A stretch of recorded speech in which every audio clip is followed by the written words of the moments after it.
Во Македонија имаме сериозен проблем со врсничкото насилство.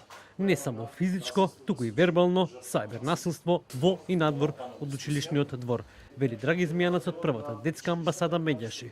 Тоа што се случува со децата, вели Змијанац, е резултат и на домашното воспитување и на недоволната грижа на стручните служби, наставниците, медиумската агресивна содржина, како и на зголемениот број на часови поминати на социјалните мрежи. А за да не се случува тоа, треба да делуваме заеднички превентивно и мислам дека сите структури кои се тука, вклучувајќи го и Министерството за образование и наука, Државниот просветен инспекторат, полицијата, медиумите како многу важна алатка да продуцираат едукативни содржини за децата, граѓанскиот сектор кој нема само задача да критикува, туку и да биде учесник во реализирање на превентивни програми.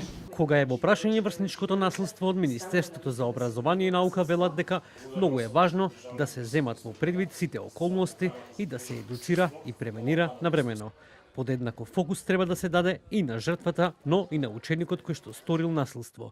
Посочуваат дека потребно е подобрување на комуникацијата на релација ученик-наставник, но и останатите институции, меѓу кои и центрите за социјална работа. Учениците не стануваат насилни во училиште. Пак ќе кажам дека многу фактори влијаат за да едно дете го изрази насилството. Може да биде општествена појава, семејна појава, нормално врсничка појава.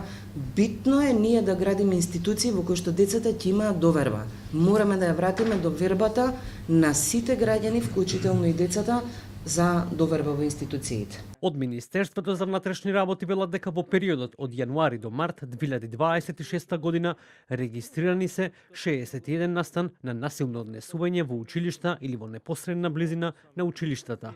Регистрирани се вкупно 32 кривични дела насилство врз дете, зашто мерки на кривичен прогон се преземени против 43 сторители, од кои 8 се деца.